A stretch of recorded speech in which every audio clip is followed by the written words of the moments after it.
The desert wind carried the scent of sage and something far more ominous as Faith Sterling clutched her worn leather satchel and stepped off the dusty stagecoach into Bitter Creek. The town squatted like a scab on the vast Nevada territory, its wooden buildings bleached gray by relentless sun and windswept sand. She'd come here seeking refuge from a life that had crumbled to ash back in Missouri, a widow's pension that barely bought beans, creditors circling like vultures, and memories that cut deeper than any blade. The Silver Dollar Saloon stood at the town's heart, its paint-peeled sign swaying in the autumn breeze of 1887. Faith smoothed her black wool dress and approached the establishment where she'd secured work as both bookkeeper and seamstress through a letter exchange with the proprietor, Murphy O'Connell. The Irishman who greeted her had kind eyes but nervous hands that trembled slightly as he shook hers. "Mrs. Sterling, welcome to our humble establishment," Murphy said, his accent thick as molasses.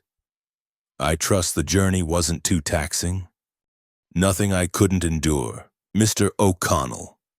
Faith noticed how his gaze darted toward the courthouse across the dusty main street. "I'm eager to begin work."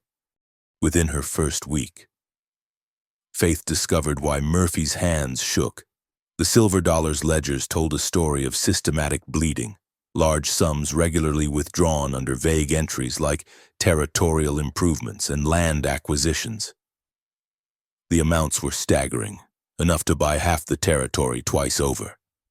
Bitter Creek operated under the iron fist of Judge Cornelius Blackwood, a man whose black robes seemed to absorb light itself. Tall and gaunt with silver hair slicked back like a raven's wing, he held court with the authority of a king and the morals of a sidewinder. His courthouse dominated the town square, and his word was law, literally. Faith's discovery came on a Thursday evening while reconciling accounts by lamplight. A series of land purchases caught her attention, all dated within the past 6 months, all for seemingly worthless desert plots along a corridor that, according to her late husband's railroad maps, perfectly aligned with the proposed Central Pacific extension through Nevada. Someone was buying up worthless land that would soon become priceless. The next morning, Faith sought counsel from the one man she believed above corruption, Reverend Isaiah Hoskins. The thin, pale minister received her in his small office behind the church, his watery blue eyes growing wide as she explained her findings. "My dear Mrs. Sterling," he said, wringing his hands, "these are serious allegations. Are you quite certain of what you've discovered?" "The numbers don't lie, Reverend. Someone is using Silver Dollar profits to purchase land along the future railroad route.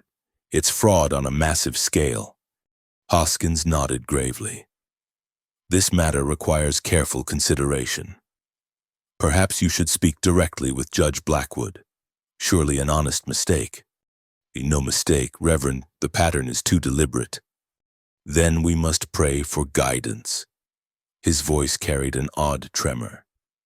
"Might I suggest you leave these ledgers with me overnight? I'll examine them prayerfully and we can decide the proper course tomorrow." Faith hesitated, but the minister's earnest expression convinced her. She handed over the damning evidence and returned to her boarding house room above the Mercantile, unaware that Hoskins was already composing a very different kind of message. By dawn, half the town knew Faith Sterling was a troublemaker. The trial, if such a mockery could be called that, convened at 10 o'clock sharp.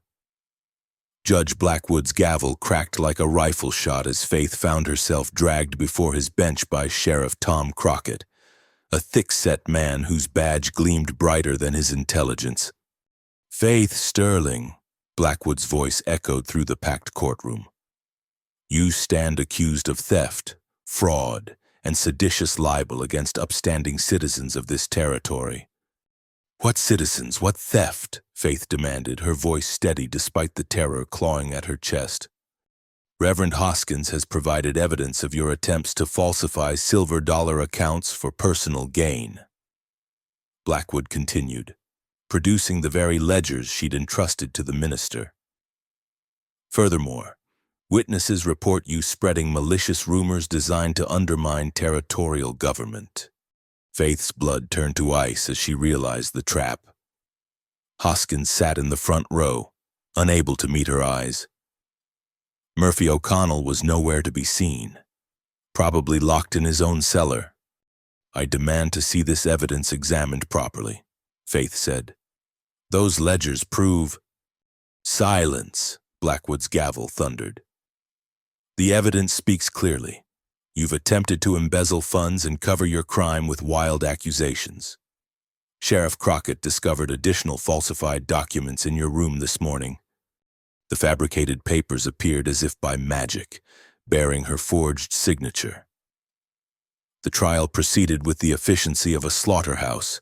No defense was permitted, no witnesses called on her behalf.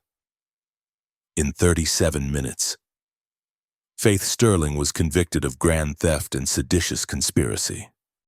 The sentence, Blackwood announced, savoring each word like fine whiskey, shall fit both the crime and the criminal's character. You will be escorted to the eastern boundary of Cactus Flats and released to walk the desert. 50 miles of scorching wasteland lie between you and the next settlement. No water, no provisions, no protection save what mercy the desert might show. The courtroom erupted in murmurs. Even hardened frontier folks found the sentence extreme. Furthermore, Blackwood continued, to ensure you cannot fashion protection for your feet from your clothing, you will walk barefoot. The desert has a way of teaching humility to those who would bite the hand that feeds them. Faith felt the floor tilt beneath her. Cactus Flats was a notorious hellscape of jumping cholla, prickly pear, and barrel cactus. 50 miles of spine-studded terrain under the merciless Nevada sun. It was death by inches, and everyone knew it. Sheriff Crockett's meaty hands seized her arms. Time to pay your debt, lady. The entire town followed the procession to Bitter Creek's eastern edge, where the desert stretched endlessly toward distant purple mountains. Faith's hands shook as she removed her worn leather boots and stockings, feeling pebbles bite into her bare soles. The crowd watched with mixture of morbid fascination and uncomfortable guilt. Any last words, Mrs. Sterling? Blackwood had ridden out personally to witness her departure. Faith looked back at the collection of weathered faces, some sympathetic, others coldly satisfied. The truth has a way of surfacing, Judge, even in the desert. The desert keeps its own counsel, he replied. Move along, Sheriff. Crockett's shove sent Faith stumbling onto the rocky hardpan that marked Cactus Flats' beginning. Behind her, the crowd dispersed like tumbleweeds, eager to return to their lives and forget the woman who dared challenge the order of things. Ahead lay an ocean of green and silver death, shimmering under the climbing sun. Faith took her first step onto the burning ground, feeling civilization fall away with each painful stride. The desert stretched infinite and hostile, punctuated by the patient, waiting forms of countless cacti, their spines glinting like tiny daggers in the merciless light. By noon, Bitter Creek was just a brown smudge behind her, and Faith Sterling began to understand the true meaning of Judge Blackwood's justice. The first hour nearly broke her. Faith's bare feet, accustomed to the protection of leather boots and wooden floors, screamed against the sun-baked hardpan. Each step sent jolts of fire up her legs as sharp stones and thorns embedded themselves in her tender soles. The October sun, which had seemed pleasantly warm back in Bitter Creek, transformed into a merciless hammer beating down upon her unprotected head. By the second hour, blood marked her passage across the pale desert floor, small crimson drops that the thirsty earth drank immediately.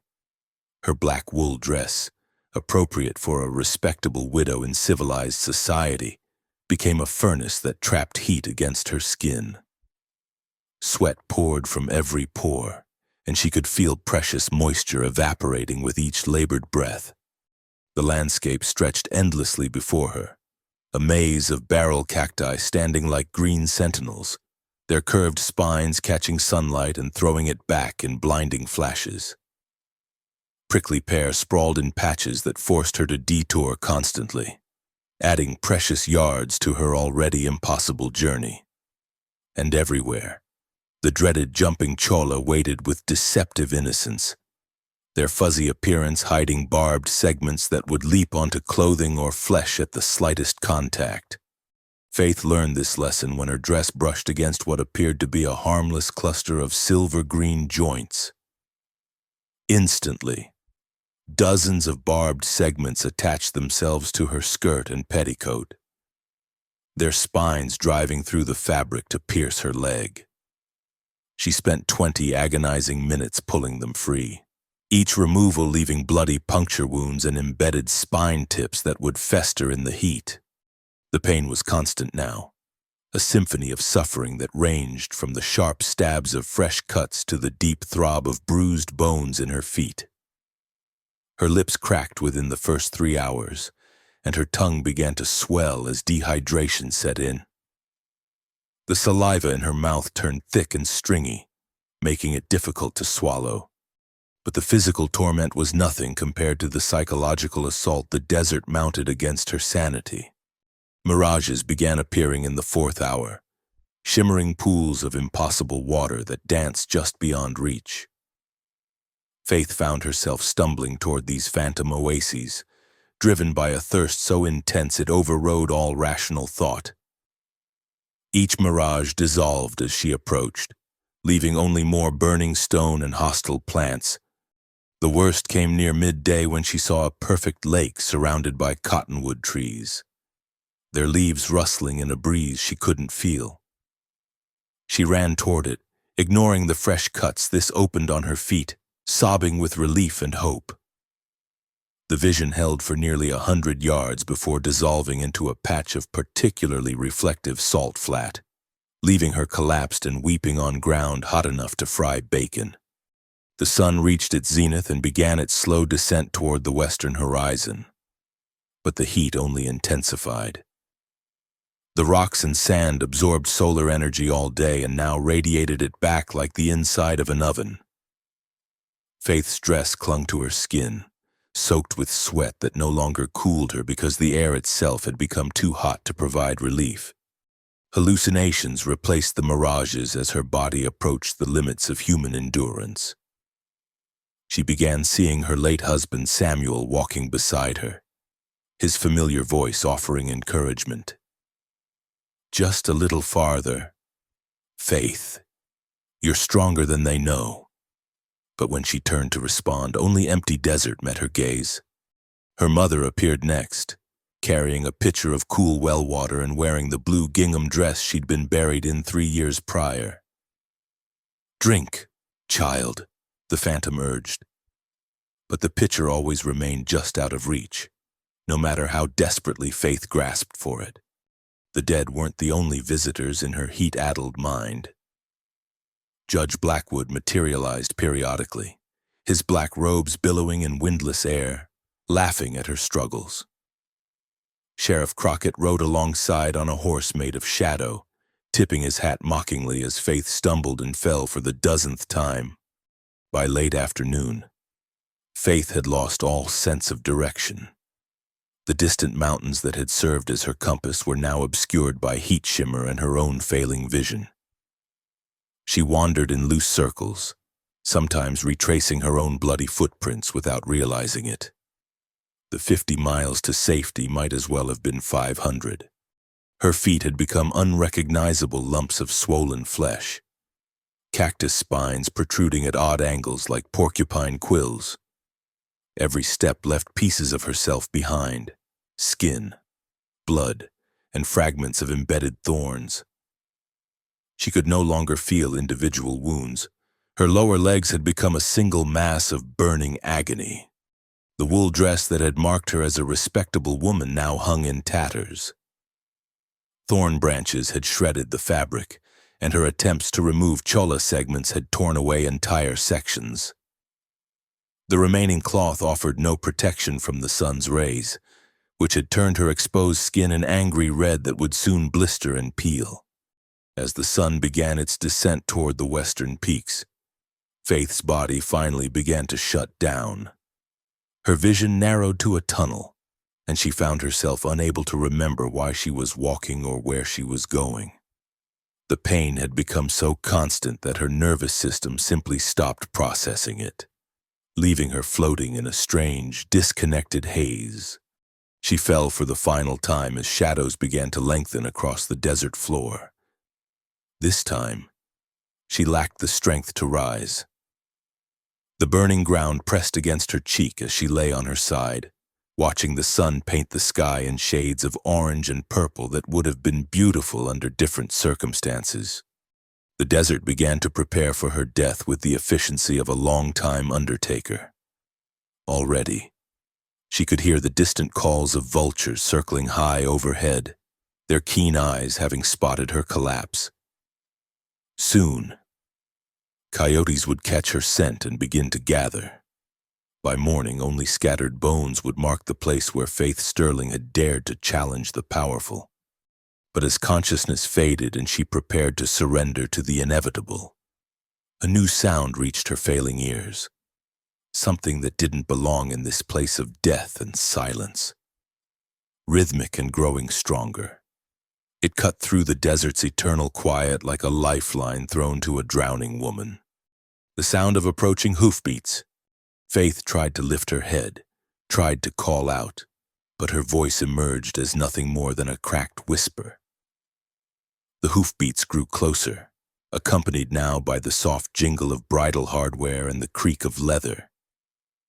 Through the haze of heat and pain, she caught a glimpse of movement, a rider on horseback, approaching from the north where no civilized person had any business being. Her last coherent thought before darkness claimed her was wonder at whether this was another hallucination or if someone had actually found her in this vast wasteland. The hoofbeats seemed real enough. But then, so had the lake and her dead husband's voice.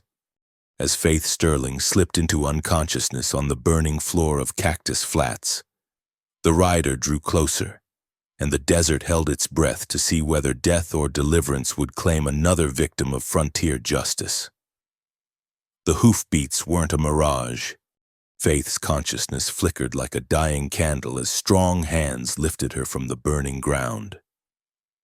Through swollen eyelids, she glimpsed a face that belonged neither to her fevered imagination nor the civilized world she'd known. Bronze skin weathered by sun and wind, black hair falling past broad shoulders, and dark eyes that held the patient wisdom of someone who understood both survival and suffering. "Easy," a deep voice murmured, the English accented with something older, more elemental. "You're safe now." Cool water touched her cracked lips, and Faith's body responded with desperate gratitude. She tried to drink too quickly, but gentle pressure tilted the water skin away. Slowly. "Your body needs to remember how." The man who'd found her was unlike anyone in Bitter Creek, tall and lean with the fluid grace of someone equally at home on horseback or afoot. He wore buckskin pants and a simple cotton shirt that had seen honest wear. His horse, a magnificent paint stallion with patches of white and chestnut, stood nearby with the patient stillness of an animal that trusted its rider completely. "My name is Daniel," he said, using the English translation that came easier for white ears, though his Modoc name, Tokala, better reflected the spirit that had guided him to this place. "Can you tell me yours?" "Faith," she managed through swollen lips. "Faith Sterling." "Well, Faith Sterling, you've managed to walk farther into the flats than most would dare ride. What brought you to this place?" As Daniel carefully cleaned the wounds on her feet with water from his precious supply. Faith found herself telling the story. Judge Blackwood's corruption, the false trial, the sentence that was meant to be a death warrant. Daniel's hands never paused in their work, but she noticed how his jaw tightened when she mentioned the judge's name. Blackwood, he repeated, the word carrying weight like a stone thrown into still water. That name has caused considerable suffering beyond the borders of your town. He produced a leather pouch containing a dark, aromatic salve that smelled of sage and other herbs Faith couldn't identify. As he applied it to her wounded feet, the burning pain began to subside for the first time in hours. "You know of him?" Faith asked. "Our paths have crossed," Daniel's voice carried carefully controlled anger. "The judge's interpretation of justice has affected more than just those who appear in his courtroom." He worked in silence for several minutes, wrapping her feet in soft strips of doeskin that felt like heaven against her ravaged skin. The paint stallion, Thunderwalker in the Modoc tongue, shifted position to provide shade as the sun continued its descent. "I've been watching Bitter Creek for some time," Daniel finally continued, "waiting for the right moment to act against the corruption that festers there like an infected wound." "You were watching the town. Why?" Daniel's hands stilled on the bandages. "Because 18 months ago, my sister Ayana was found dead in an arroyo 5 miles from Bitter Creek. The official verdict was accidental death, a fall from her horse while riding alone. But Ayana was the finest rider in our tribe. She could stay mounted on a Mustang in a lightning storm." Faith heard the pain beneath his controlled words. "What really happened?" She had been working as a translator for a territorial surveyor, mapping the same lands you discovered in those ledgers.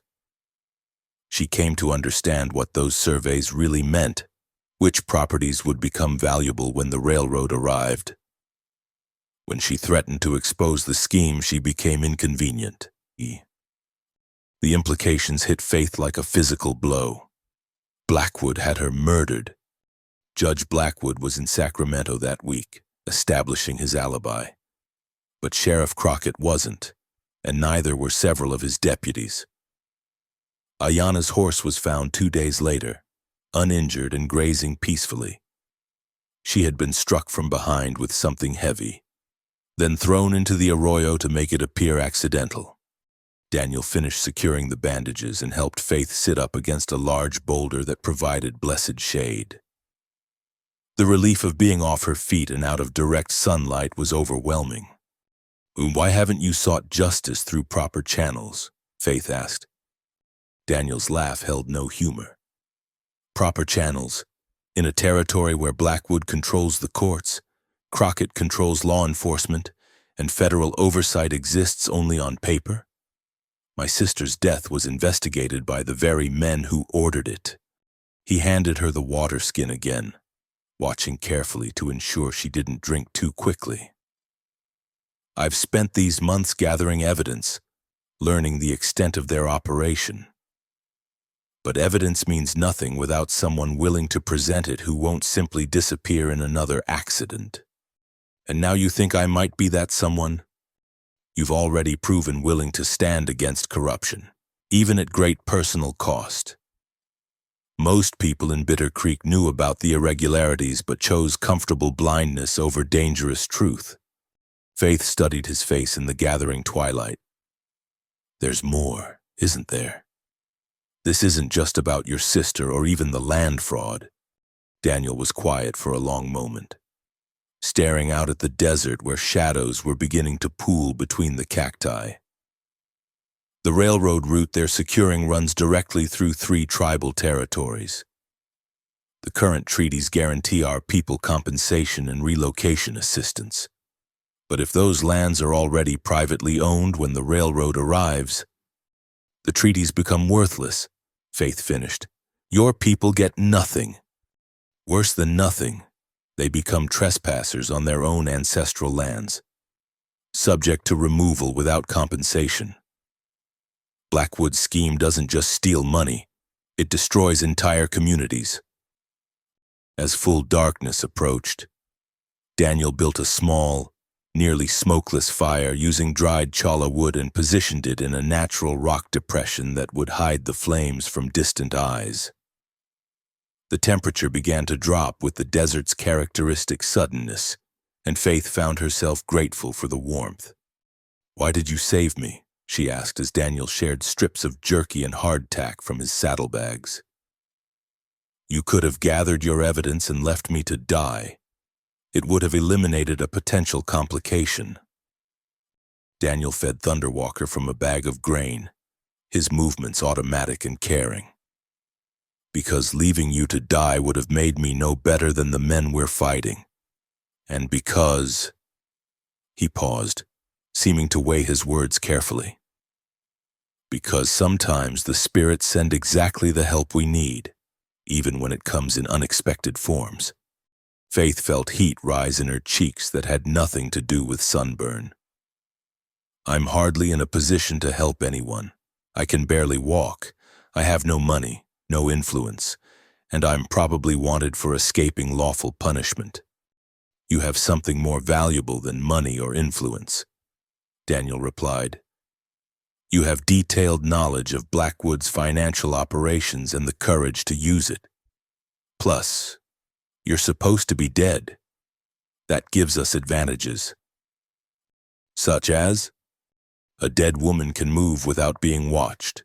She can gather information, make contact with potential allies, and appear at precisely the right moment to maximum effect.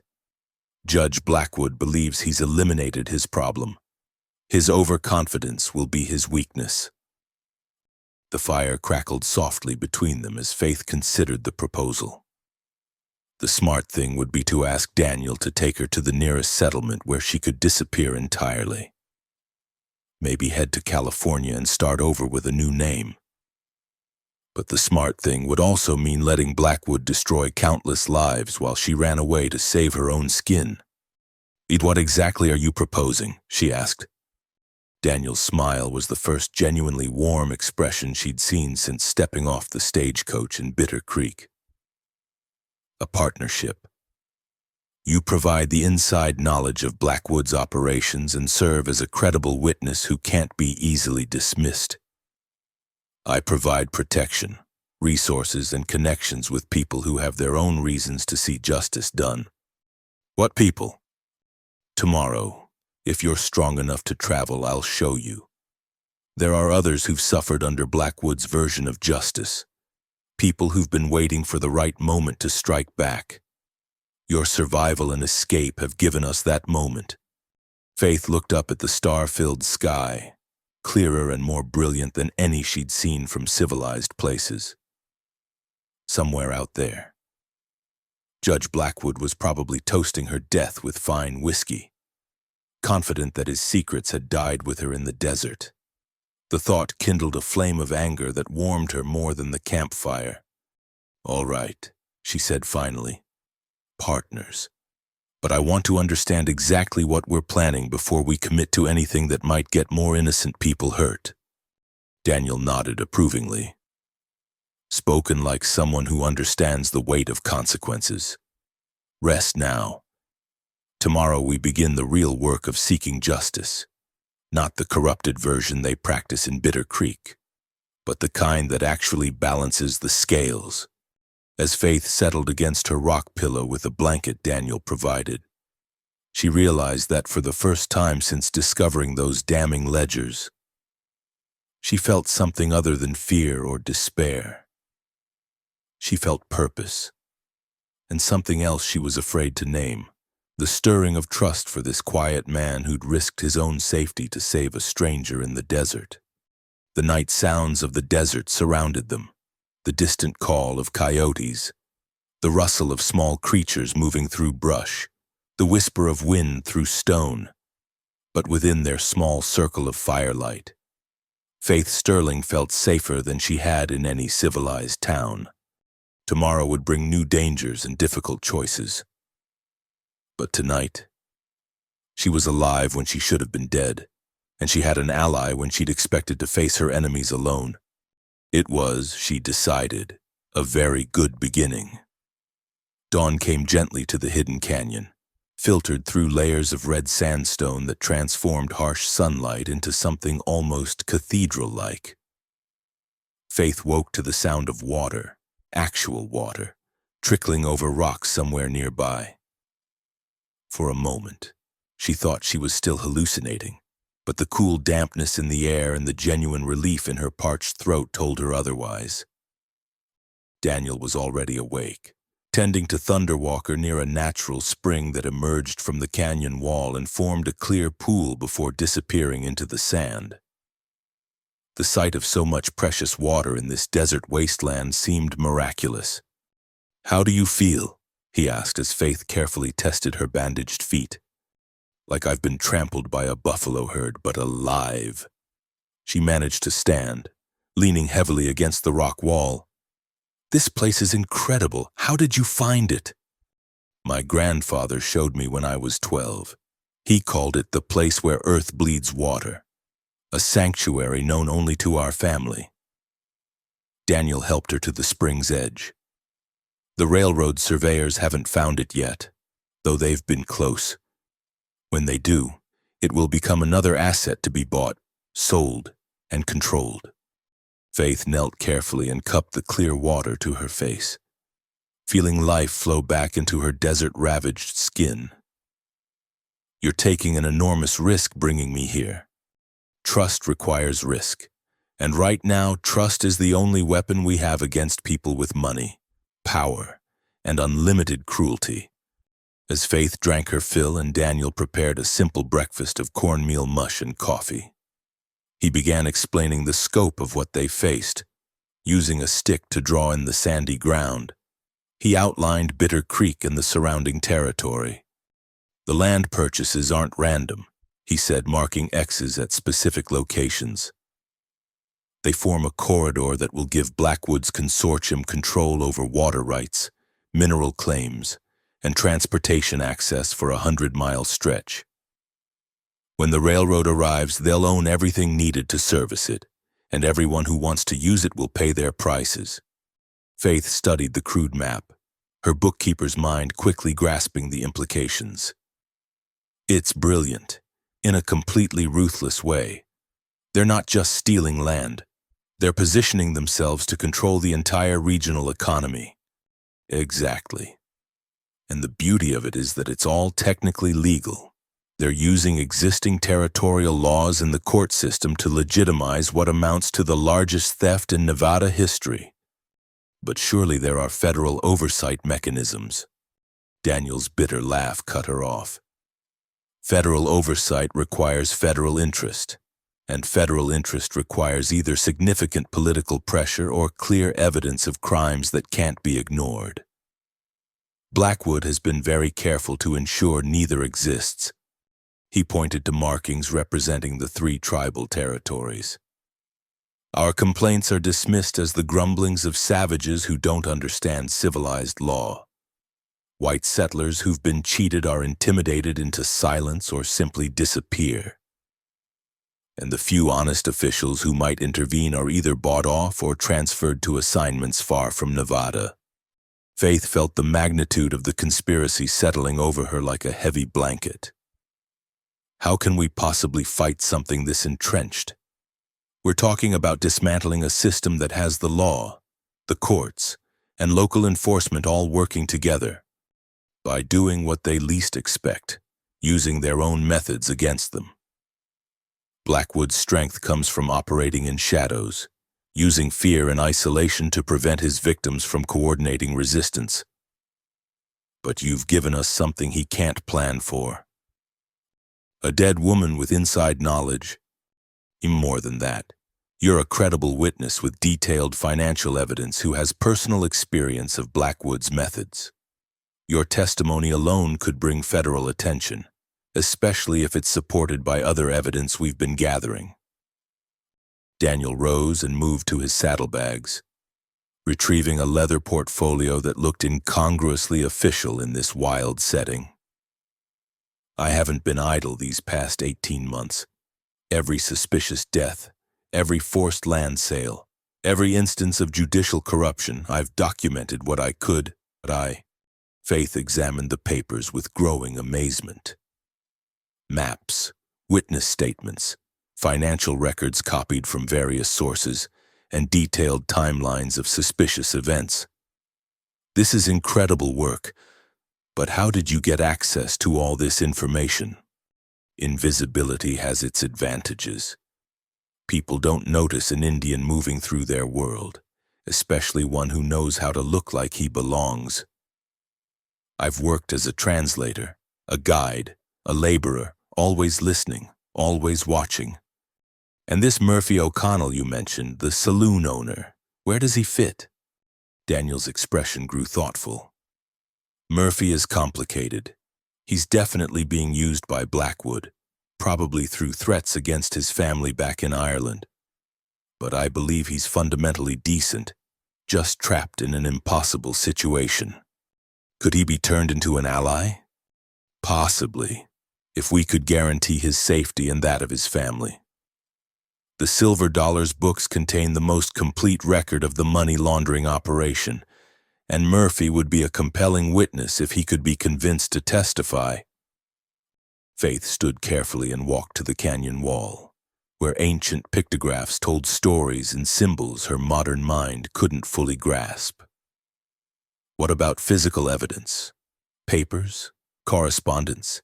Anything that directly links Blackwood to the conspiracy? That's the challenge. Blackwood is too careful to put anything incriminating in writing. He uses intermediaries, verbal instructions, and plausible deniability for everything. The financial records you discovered are the closest thing we have to direct evidence. Which brings us to our fundamental problem, Faith said, turning back to face him. We have circumstantial evidence and personal testimony, but nothing that would force a federal investigation or convince a jury in a real trial. Daniel nodded grimly. Unless we can force them to make a mistake, to do something so blatant that it can't be ignored or explained away. The morning sun had climbed high enough to send shafts of golden light deep into the canyon, illuminating formations that looked like frozen waterfalls and ancient cathedrals. Faith found herself momentarily overwhelmed by the beauty of this hidden place, so different from the deadly wasteland she'd struggled through the day before. There's something else, Daniel said quietly. Something I haven't told you about my sister's death. Faith sensed this was important and remained silent, waiting. Ayanna wasn't just a translator. She was in love with one of the surveyors, a young man named James Morrison from back east.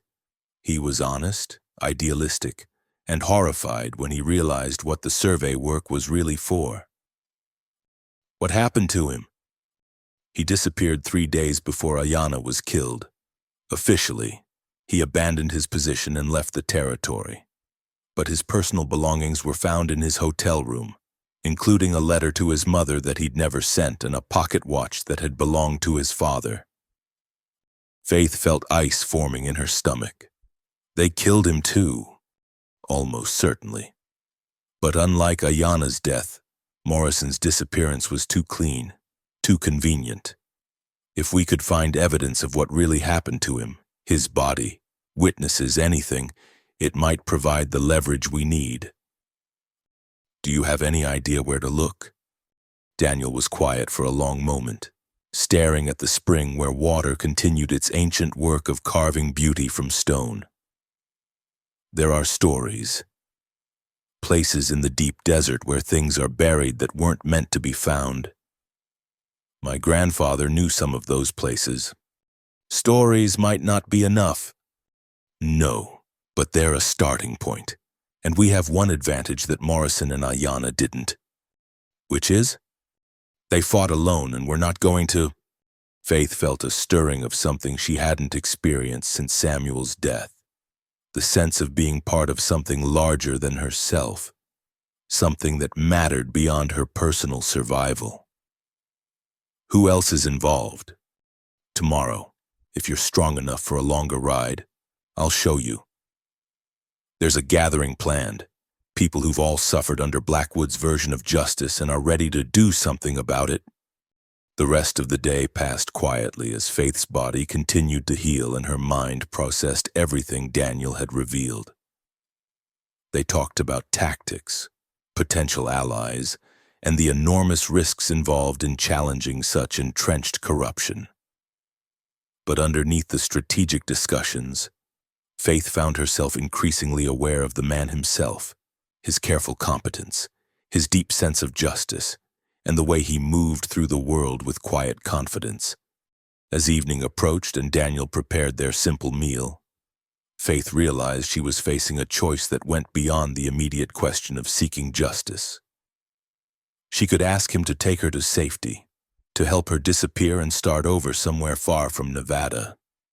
It would be the sensible choice, the safe choice. But safety had never been what drove her to examine those ledgers in the first place. "Hey, Daniel," she said as they sat by the small fire, watching stars emerge in the canyon's narrow strip of sky. "Before we meet with these other people, I need to know something." "What's that?" "Are we talking about legal justice, working within the system to expose corruption and bring criminals to trial? Or are we talking about something else?" Daniel considered the question carefully. "I hope we're talking about legal justice. That would be the best outcome for everyone involved. But if legal justice isn't possible..." He left the sentence unfinished, but Faith understood. In a territory where the law had been corrupted beyond redemption, other forms of justice might become necessary. "I need to think about this," she said finally. "Of course, it's not a decision to make lightly." Daniel banked the fire and checked on Thunderwalker one final time. "But remember, while we're thinking and planning, Blackwood's operation continues. More people are being cheated, more families destroyed, and at some point the luxury of contemplation becomes a form of complicity." As Faith settled into her blankets beneath the star-filled sky, she knew he was right. The comfortable middle ground of staying uninvolved had been stripped away the moment she discovered those ledgers. Now she had to choose between justice and safety, between fighting and running. And deep in her heart, she was beginning to realize the choice had already been made. The ride to the Sacred Valley took them through terrain that seemed designed to hide secrets. Daniel led Thunderwalker along paths that weren't quite paths, following markers only he could read, a particular arrangement of stones, the way shadows fell across certain rock formations. The subtle signs left by his people for those who knew how to look. Faith rode behind him on Thunderwalker, her arms wrapped around Daniel's waist for stability. Despite her healing injuries, she found herself acutely aware of his presence, the steady rhythm of his breathing, the confident way he guided them through impossible terrain, the sense of absolute safety she felt in his protection. They climbed steadily into hills that rose like ancient burial mounds from the desert floor, following a narrow canyon that wound deeper into the earth with each turn. The walls grew higher and closer together until they rode in perpetual twilight. The sky reduced to a ribbon of blue far overhead. "How much farther?" Faith asked as they paused to rest the horse and drink from Daniel's water supply. "Not far now. But Faith, before we arrive, you need to understand what you're walking into. These aren't people accustomed to trusting outsiders, especially white outsiders. Your presence will be, controversial. Because I'm white or because I'm a woman?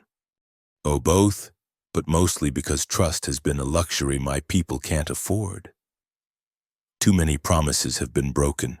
Too many allies have proven false when the cost became real."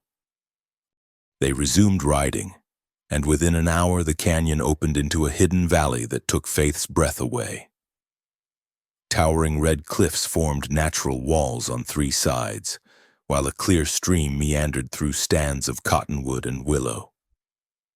Ancient cliff dwellings carved into the rock faces spoke of peoples who had sought refuge in this place for countless generations.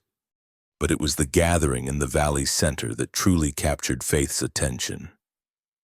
Perhaps 30 people sat in a large circle around a small fire, their faces representing a mixture of tribes she couldn't identify. The men wore combinations of traditional and white man's clothing, while the women's dress ranged from buckskin to calico, all adapted to the practical needs of desert life. At the circle's head sat an elderly woman whose presence commanded immediate respect. Her silver hair was braided with feathers and beads, and her weathered face held the kind of authority that came from surviving everything the world could throw at someone and emerging stronger. "Grandmother Spiderweaver," Daniel murmured as they dismounted. "She speaks for the council when the tribes gather." Daniel approached the circle with Faith following, acutely conscious of the dozens of eyes evaluating her every movement. He spoke briefly in what Faith assumed was Modoc, his tone respectful but confident. Several voices responded, some questioning, others clearly skeptical. Grandmother Spiderweaver gestured for them to approach. When they stood before her, she studied Faith with dark eyes that seemed to see straight through flesh to whatever lay beneath. "You are the woman who was meant to die in the desert," she said in accented but clear English. "Yes, grandmother. And you survived to stand before us. And why?" Faith felt the weight of the question, not just what had physically saved her, but what purpose her survival might serve. "I believe I survived to help bring justice to those who have none." Justice. The old woman seemed to taste the word. "White man's justice has not served our peoples well. Why should we trust it now?" Before Faith could answer, a younger man stood abruptly from the circle, tall and lean with angry scars across his left cheek. He radiated barely controlled fury. "Why are we wasting time with talk of justice? They've stolen our lands, murdered our families, broken every promise they've ever made. The time for justice is past. Now is the time for war." Several voices rose in agreement, but Grandmother Spiderweaver silenced them with a raised hand. "Sit, Joseph Crowfeather. Your anger serves no one when it clouds your judgment." The scarred man, Crowfeather, remained standing. "My judgment tells me that trusting any white person is madness." "How do we know she's not a spy, sent to learn our plans?" "Because," Daniel said quietly, "if she were a spy, Blackwood wouldn't have tried to kill her. Dead spies tell no tales. Perhaps her death was meant to look convincing while she escaped to infiltrate us." Faith felt the circle's mood shifting toward suspicion and knew she had moments to turn it around. "Mr. Crowfeather, if I were a spy, would Judge Blackwood have arranged for me to walk barefoot 50 miles through cactus and heat? Would he have risked my actual death to maintain a deception?" She pulled up her skirt enough to show her bandaged feet, still seeping blood through the doe-skin wrappings. "These wounds are real. My near death was real. And my desire to see Blackwood face real justice for his crimes is real." Crowfeather stared at her feet, his anger wavering slightly. "Pain can be faked. Wounds can be self-inflicted." "Joseph," Grandmother Spiderweaver said sharply, "your son's captivity has poisoned your heart against all reason. This woman bears the desert's mark. No one chooses such suffering willingly." A terrible silence fell over the circle. Faith looked from face to face, seeing the pain and conflict written there. Finally, she addressed Crowfeather directly. "Your son is being held hostage?" Crowfeather's scarred face crumpled. "Blackwood has him in the territorial jail on false charges. He says the boy will hang for cattle theft unless I—" He stopped, unable to continue. "Unless you what?" Faith pressed gently. "Unless I report the movements and plans of anyone who might threaten his operations." The admission came out like a physical wound. "I have been his eyes and ears among the tribes for 6 months, betraying my own people to keep my son alive." The revelation hit the circle like a thunderclap. Men who had been sitting near Crow Feather moved away, their faces showing a mixture of anger and disgust. But Faith saw something else in the man's torment, an opportunity. "What if we could free your son?" she asked. Crow Feather's head snapped up. "Impossible. He's held in Blackwood's private jail, guarded day and night." "Maybe not impossible," Daniel said thoughtfully. "If we could create enough chaos in Bitter Creek, draw the guards away." "No." Grandmother Spiderweaver's voice cut through their planning. "We will not risk dozens of lives on a rescue mission that might fail. But there is another way." She turned to Crow Feather with a mixture of compassion and steel in her eyes. "You will go to Blackwood one final time. You will tell him you've discovered where Daniel and the white woman are hiding. You will lead him into a trap of our choosing. And if he kills my son in revenge—" "Your son is already dead," the old woman said gently. "Blackwood will never release him. A living witness is too dangerous. But if we can capture Blackwood and his men, we might be able to trade them for the boy's life." Faith felt the plan's logic, but also its terrible cost. "Grandmother, if this fails, we'll have declared war on the territorial government. Federal troops will be sent to pacify the tribes." "Federal troops are coming anyway," another voice said. An older man with a grizzled beard and the bearing of a war chief spoke from across the circle. "The railroad brings soldiers to protect it. Our choice is not between war and peace. It's between fighting on our terms or waiting to be destroyed on theirs." The debate that followed was intense and sometimes heated, conducted in a mixture of English and various tribal languages. Faith listened, trying to understand not just the words but the deeper currents of fear, anger, and desperate hope that drove them. Finally, a young woman with intelligent eyes and calloused hands stood to speak. "I've heard all the arguments for war and I understand them. But I've also seen what happens when bullets fly. The innocent die alongside the guilty, and children pay for their parents' choices." She turned to Faith. "You speak of justice, Mrs. Sterling. What exactly does that mean to you?" Faith stood, feeling the weight of the moment. "It means that criminals face consequences regardless of their wealth or position. It means that evidence matters more than politics, that truth matters more than convenience. And it means that when legal justice isn't possible, sometimes other forms become necessary. And if legal justice is possible, then we pursue it with everything we have, even if it's harder and takes longer than simply fighting." Grandmother Spiderweaver nodded slowly. "You speak wisely. But how do you propose to achieve this legal justice when the law itself has been corrupted?" Faith had been thinking about this question since her conversation with Daniel in the canyon. "By forcing the corruption into the open where it can't be ignored. By creating a situation so public and undeniable that federal authorities have no choice but to intervene." "How?" "By giving Blackwood exactly what he thinks he wants, the chance to eliminate all his problems at once. But instead of a quiet execution in the desert, we make it a very public spectacle that exposes his methods to the world." Daniel leaned forward. "What are you proposing?" Faith took a deep breath, knowing she was about to commit herself to a course that would likely end in either justice or death. "We let Crow Feather report that he's found us. We let Blackwood come with all his men to finish what he started. But we make sure that when he does, there are witnesses he can't silence, federal witnesses who can carry the truth beyond his reach." Crow Feather stared at her. "You would use yourself as bait, risk your life on the chance that help might arrive in time. If it means stopping him from destroying more families, yes."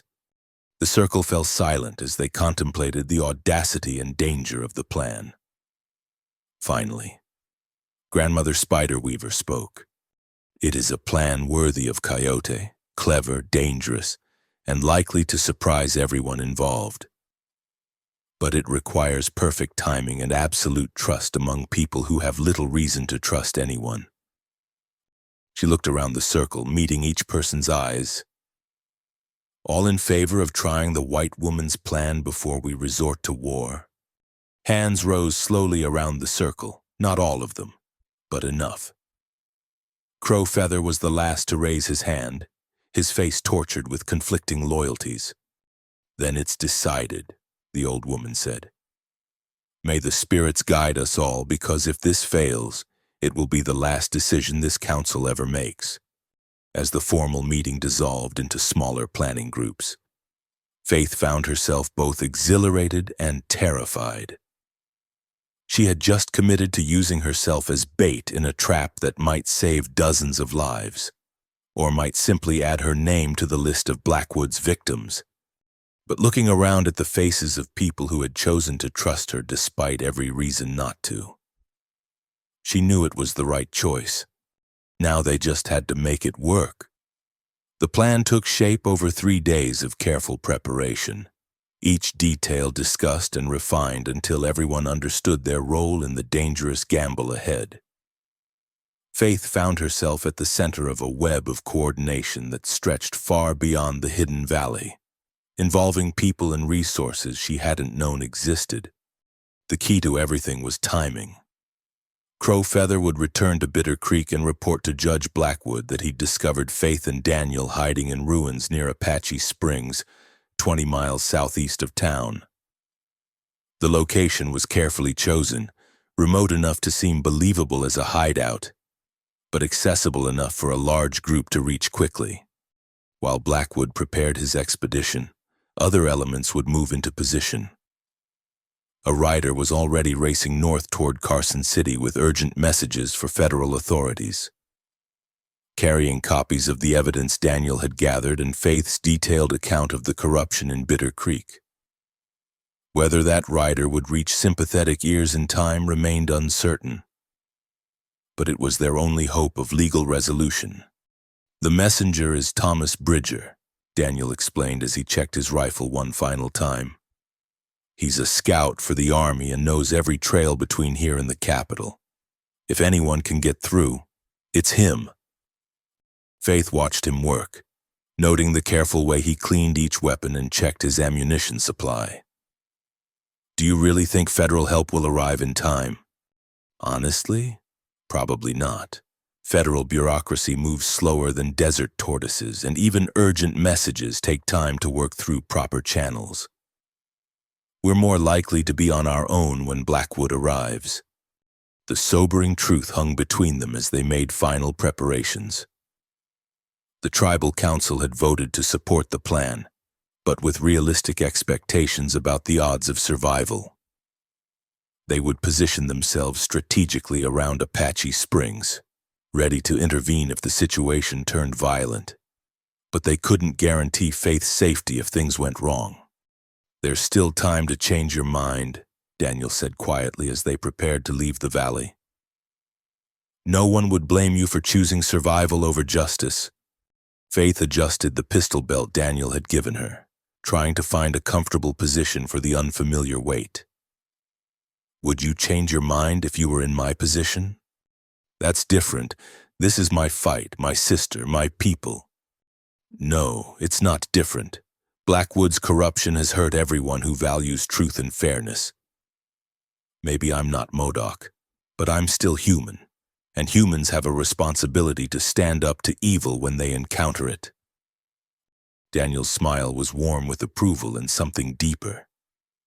"Ayana would have liked you. I wish I could have met her." They rode out of the valley as the sun reached its zenith, following a different route that would bring them to Apache Springs from the west. The ruins were genuine, the remains of an ancient pueblo built into a natural amphitheater of red rock. Springs bubbled up from underground sources, creating a small oasis that had attracted human habitation for centuries. The location was perfect for their purposes. Multiple escape routes led through narrow canyons, and elevated positions provided excellent vantage points for both observation and defense.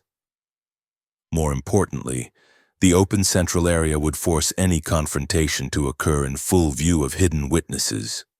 Faith felt her nervousness increase as they approached the ruins. In a few hours, she would once again face Judge Blackwood and Sheriff Crockett, the men who had sentenced her to death and believed they had succeeded. The irony wasn't lost on her that she was voluntarily walking into another trap, gambling her life on the hope that this time justice might prevail. "Remember," Daniel said as they made camp in the ruin's central courtyard, "your job is to stay alive long enough for help to arrive. Don't try to be a hero. That's what the rest of us are for." "And if help doesn't arrive?" Daniel's face grew serious. "Then we improvise, but Faith, if it comes to that, I want you to promise me something." "What?" "Promise me you'll run if I tell you to. Don't stay to fight a battle you can't win out of some misguided sense of loyalty." Faith met his eyes, seeing the fear he was trying to hide. "I promise, but only if you promise to be careful yourself.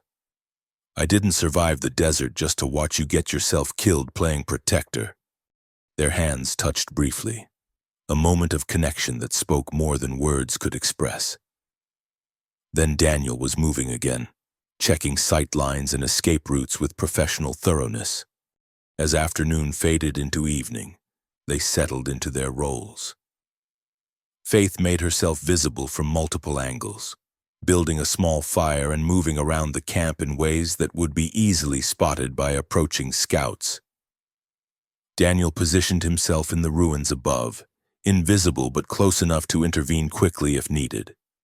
The waiting was the hardest part. Faith tried to occupy her mind by reviewing their plan, but her thoughts kept drifting to all the things that could go wrong. What if Crow Feather had been discovered? What if Blackwood suspected a trap? What if federal help never came? The sound of approaching horses reached them just as the last light faded from the western sky.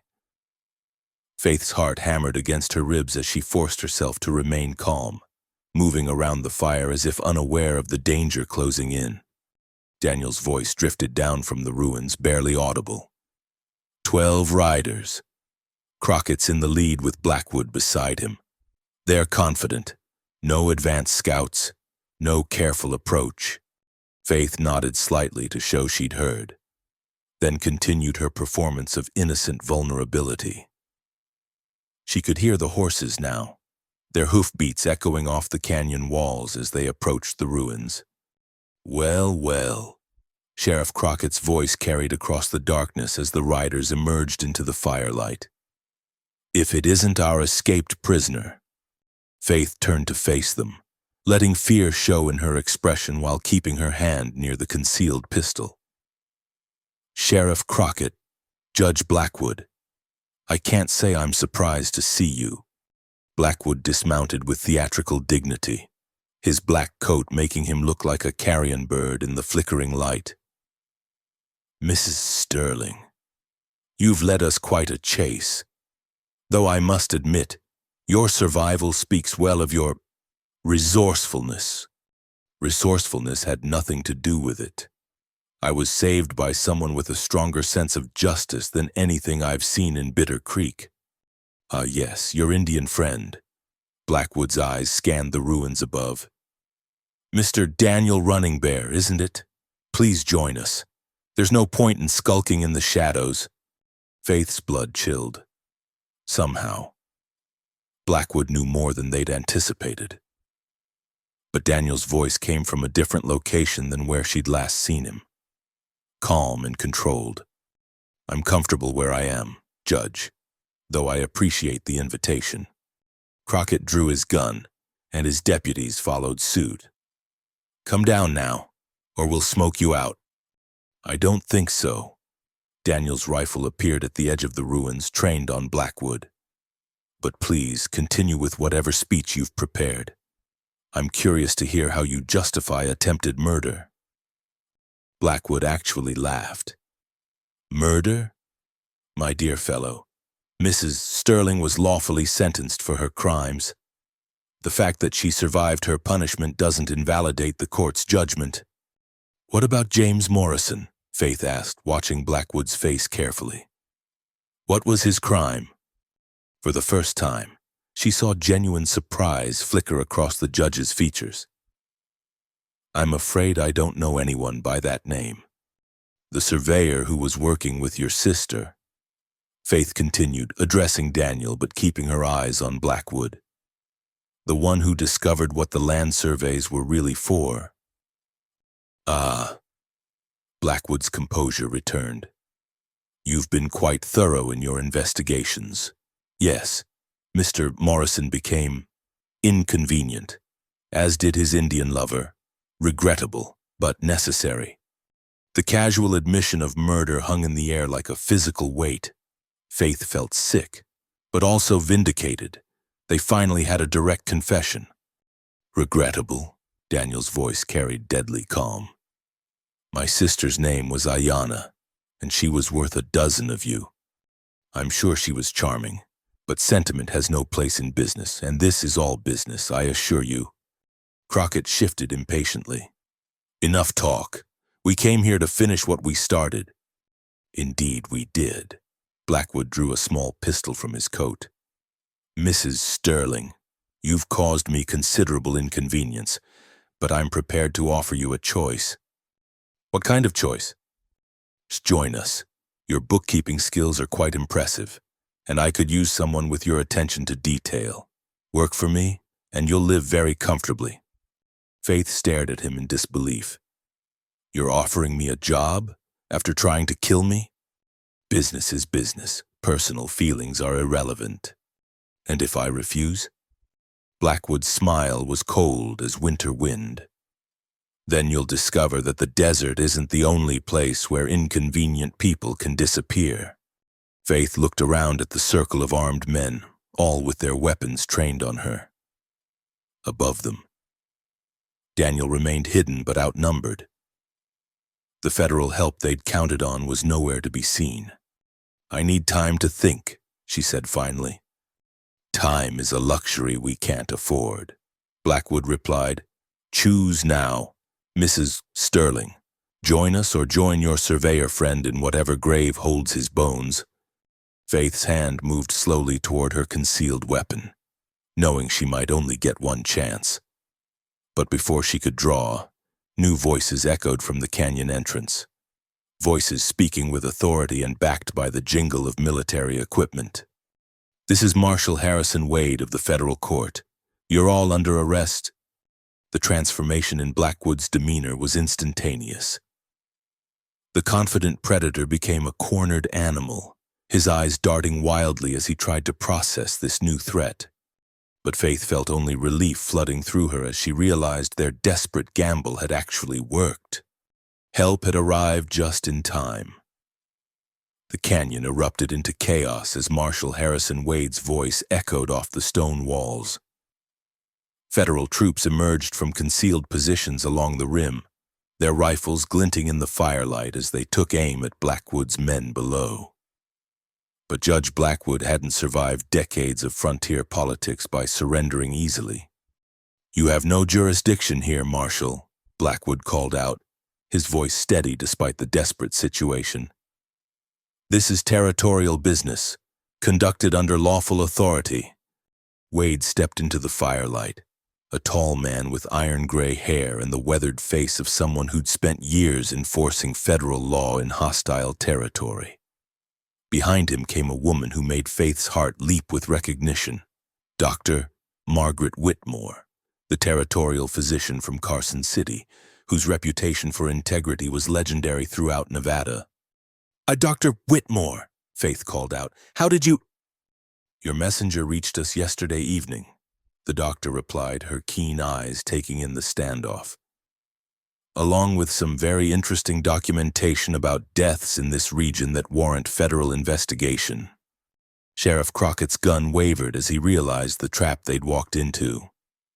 Judge, we should— Hold your positions, Blackwood snapped, This is nothing more than territorial overreach by federal busybodies.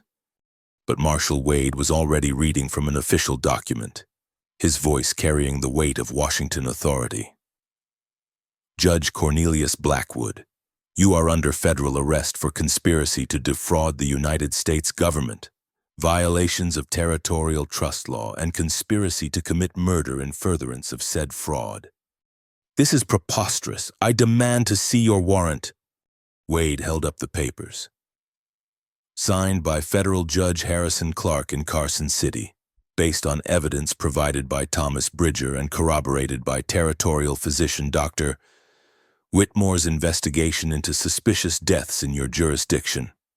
Faith felt a surge of triumph, but it was short-lived. Blackwood's face had gone cold with calculation, and she recognized the look of a man preparing to make a final, desperate play. Sheriff Crockett, Blackwood said quietly, remember that your family lives in Bitter Creek, as do the families of your deputies. A lot of unfortunate accidents could happen if this situation isn't resolved properly. The threat was clear, and Faith watched several of the deputies shift nervously. These men had been following orders, but now they faced a choice between federal authority and the safety of their loved ones. Dr. Whitmore stepped forward, her medical bag in hand. Sheriff, I've examined the bodies of 6 people who died under suspicious circumstances in your territory over the past year. The evidence is overwhelming. These were murders, not accidents or natural deaths. That's impossible, Crockett protested, but his voice lacked conviction. I investigated those deaths myself. Yes, you did, and your reports show a pattern of negligence so consistent it can only be deliberate. Dr. Whitmore's voice carried the authority of scientific fact. Either you're completely incompetent, or you've been covering up murders. One of the younger deputies, a man Faith recognized from the silver dollar, suddenly threw down his weapon. I ain't dying for Blackwood's schemes. My pa didn't raise me to be part of murder. The defection triggered a chain reaction. 2 more deputies followed suit, their weapons clattering to the rocky ground. But Crockett and the remaining men held their positions, torn between fear of federal justice and terror of Blackwood's retaliation. From his hidden position, Daniel's voice cut through the tension. Sheriff, your son Bobby goes to school with some of the tribal children. Good boy, always respectful. Wouldn't want him to grow up thinking his father was a murderer. Crockett's face crumpled. Judge, you promised no one would get hurt. You said it was just business. A business often requires difficult decisions, Blackwood replied coldly. But that's why leaders make the hard choices that others can't. It was then that Deputy Jake Morrison, the youngest member of Crockett's force, made a sound that was half sob, half growl. James Morrison was my brother, he said, his gun now trained on Blackwood instead of Faith. You killed my brother for your stinking money. The revelation hit like lightning. Faith watched Blackwood's mask finally slip, revealing the calculating predator beneath. Your brother was weak. He couldn't understand the bigger picture. The bigger picture? Morrison's voice shook with rage. You murdered him because he wouldn't help you steal Indian land. I did what was necessary to bring civilization and progress to this territory. Blackwood snarled. Your brother and his Indian woman would have stood in the way of development that will benefit thousands. Marshal Wade stepped closer, his own weapon drawn.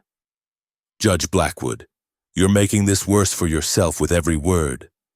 But Blackwood was beyond caring about consequences now. Years of unchallenged power had convinced him he was untouchable, and the sudden collapse of his empire had driven him past rational thought. Worse for myself? He laughed bitterly. Marshal, do you have any idea how much money is involved here? How many important people in Washington have investments in this land development project? Faith felt ice in her veins as she realized what he was saying. The corruption goes all the way to the Capitol. Of course it does. You think a territorial judge could orchestrate something this complex without powerful backing? There are senators, congressmen, even cabinet members who stand to profit from the railroad development. Wade's face had gone pale, but his resolve didn't waver. Then they'll face justice too. That's how the law works. Judge, no one is above it. How naive. The law serves power, Marshal, not the other way around. When my backers learn of this interference, your career will be over before...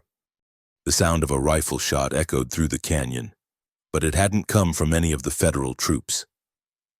One of Crockett's remaining deputies, a hard-faced man named Briggs, had fired a warning shot into the air. "Enough talk," Briggs growled. "We came here to finish a job, and by God, we're going to finish it." He swung his rifle toward Faith, but Daniel was faster. A shot from the ruins above took Briggs in the shoulder, spinning him around and sending his weapon flying.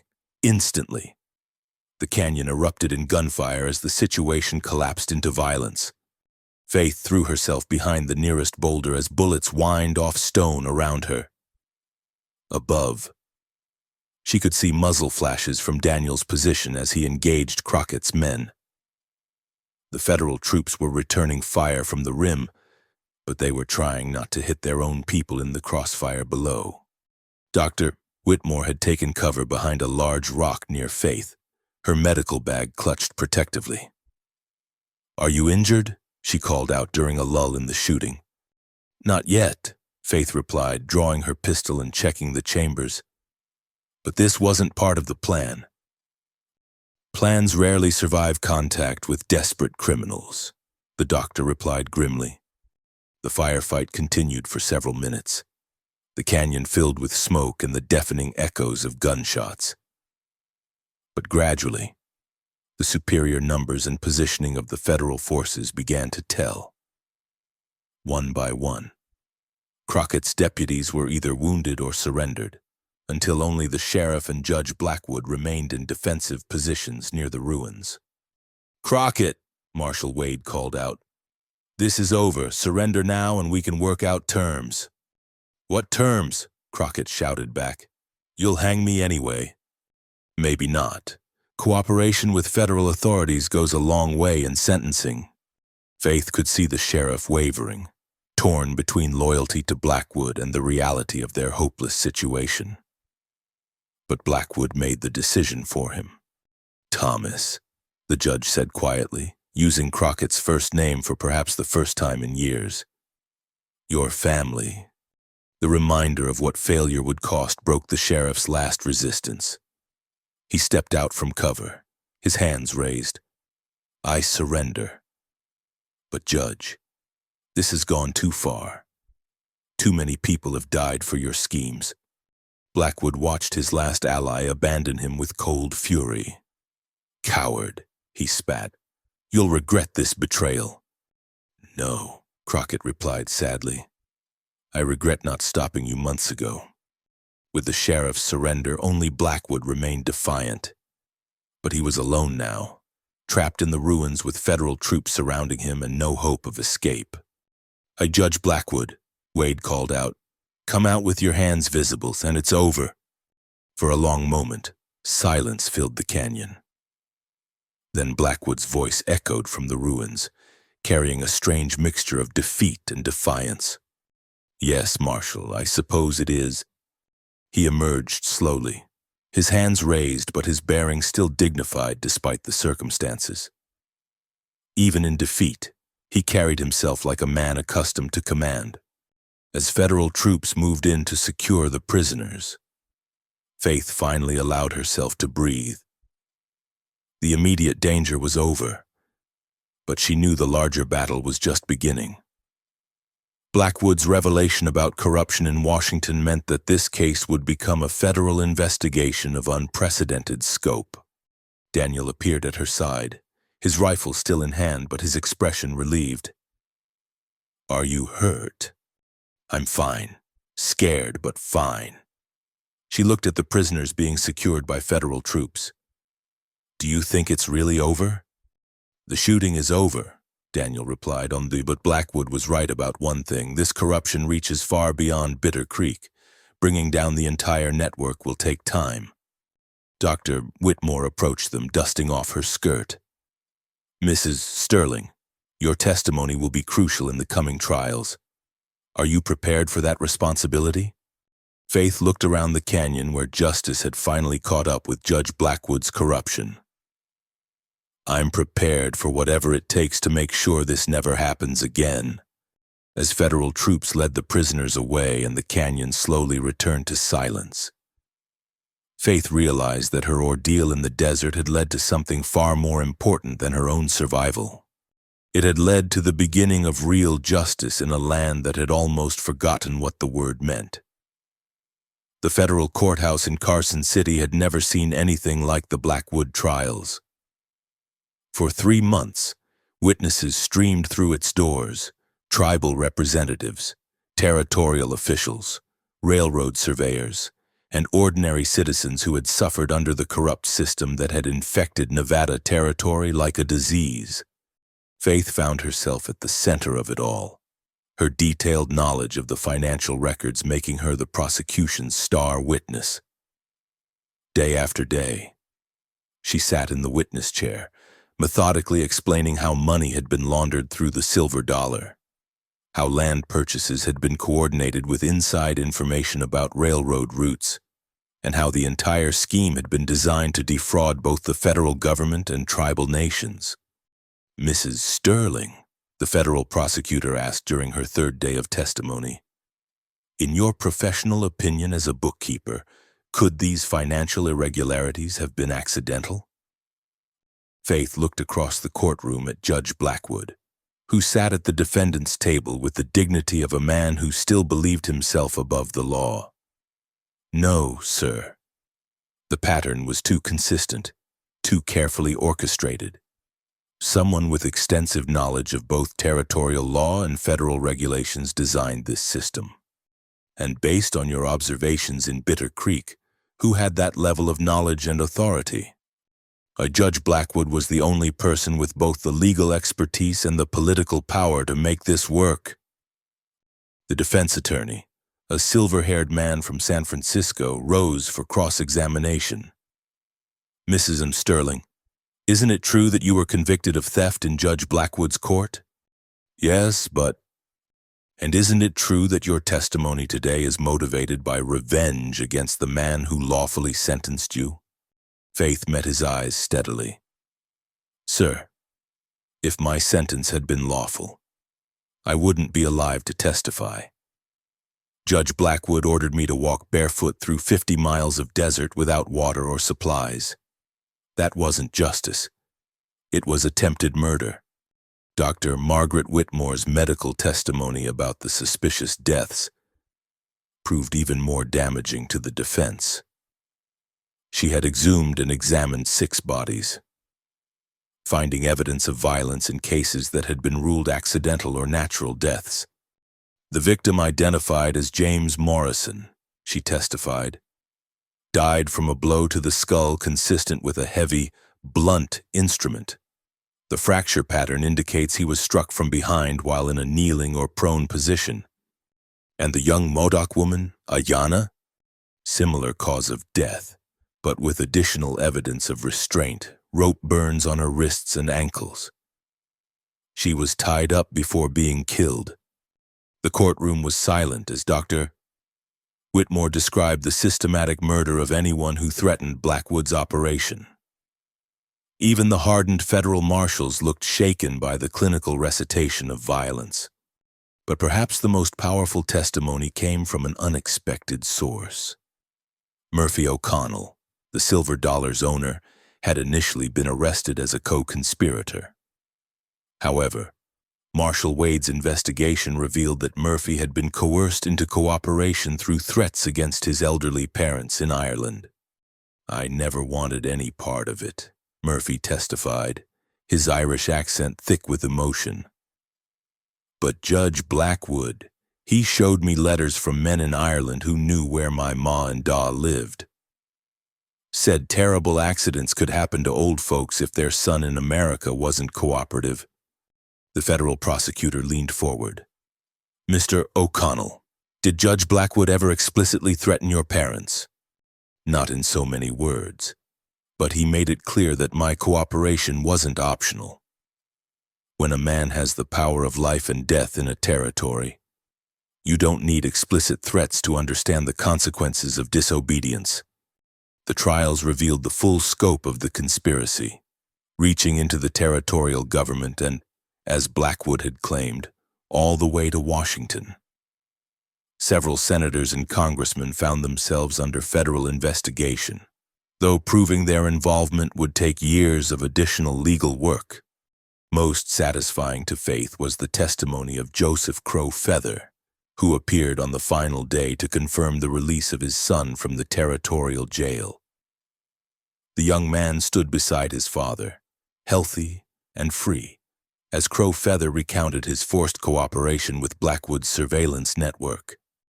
The judge told me my son would hang for cattle theft. Crow Feather testified. But when federal marshals examined the evidence, they found it had all been fabricated. My boy never stole anything. He was just leveraged to ensure my silence. When the verdicts came down, they were swift and decisive. Judge Blackwood was convicted on 12 federal counts, including conspiracy to defraud the government, violating territorial trust laws, and conspiracy to commit murder. Sheriff Crockett received a lighter sentence in exchange for his cooperation, but several of his deputies faced their own trials for their roles in the conspiracy. The financial penalties were staggering. The federal government seized all assets connected to the fraudulent land purchases, returning most of the stolen territory to tribal control. The railroad companies, cleared of direct involvement but embarrassed by the association, agreed to honor the original treaties and provide additional compensation to affected tribes. But for Faith, the most meaningful result came 3 weeks after the final verdict, when she received a letter from the Territorial Administrator's office in Prescott.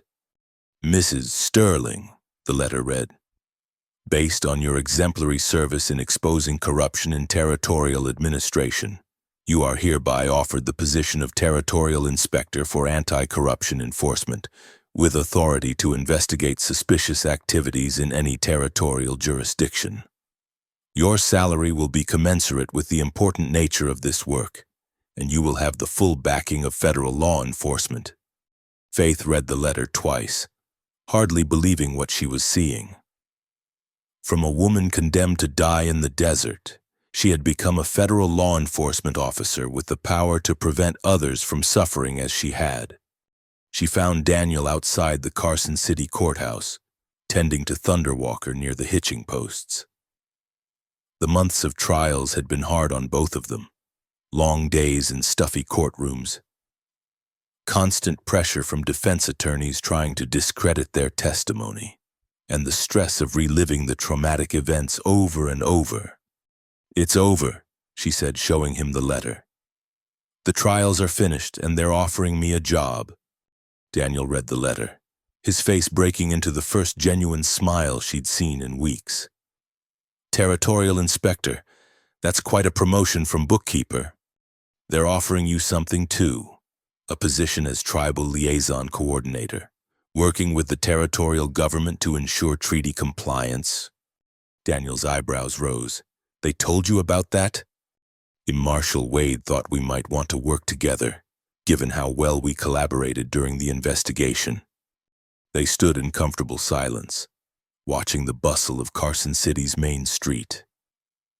The territorial capital was a far cry from the dusty corruption of Bitter Creek, but Faith knew that corruption could take root anywhere power existed without oversight. So what do you think? Daniel asked. Ready to take on territorial corruption as a career? Faith looked at the letter again, thinking about all the people who had suffered under Blackwood's system and all the others who might suffer if similar corruption went unchecked.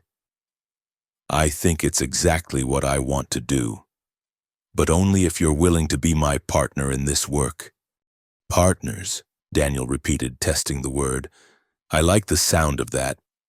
They decided to celebrate their new positions with dinner at Carson City's finest restaurant. A far cry from the desert survival rations they'd shared during their first days together. As they walked down the main street, Faith marveled at how much her life had changed in just a few months. She had arrived in Nevada territory as a desperate widow seeking refuge from creditors and painful memories. She was leaving as a federal law enforcement officer with meaningful work, financial security, and something else she had never expected to find again. Love. Faith, Daniel said as they paused outside the restaurant. There's something I need to tell you. What's that? When I found you in the desert, I thought I was just saving a life. I didn't expect to find someone who would change everything about how I see the future. Faith felt her heart racing as she looked into his dark eyes. Daniel, I know we come from different worlds, and I know there will be challenges. But I also know that I want to face whatever comes next with you beside me. Are you proposing to me, Daniel Running Bear? His smile was soft and certain. I suppose I am. Faith Sterling. Will you marry me? Faith thought about the journey that had brought them to this moment. The desert that had nearly killed her. The corruption they had fought together. The trust they had built through shared danger and common purpose. She thought about the future they could build together, working to protect others from the kind of injustice they had witnessed. Yes, she said simply, I will, as they entered the restaurant together. Faith caught their reflection in the window, a Modoc man and a white woman, both wearing the confident bearing of people who had faced their worst fears and emerged stronger. They would face opposition to their marriage, professional challenges in their new roles, and the ongoing struggle against corruption that would never truly end. But they would face it all together, and that made all the difference. 6 months later, Faith Sterling, now Faith Running Bear, stood on the main street of Prescott, breathing in the high desert air that carried the scent of sage and possibility. The wind lifted her hair as she waited for Daniel to finish his business at the territorial office, and for the first time since Samuel's death, she felt truly at peace with her place in the world. Behind her lay a trail that had led from death in the desert to justice in the courtroom. Ahead lay a future filled with purpose, partnership, and the promise that their work would make the territory a more just place for everyone who called it home. The desert had tested her and nearly broken her, but it had also led her to everything she had never known she wanted. As Daniel emerged from the building and took her hand, Faith smiled at the irony that her darkest hour had ultimately brought her into the light. They walked together down Prescott's dusty main street. Two people who had found in each other not just love, but a shared mission that would define the rest of their lives. The frontier was still wild and dangerous, but it was also full of hope for those brave enough to fight for what was right. And Faith Running Bear was ready for whatever challenges lay ahead.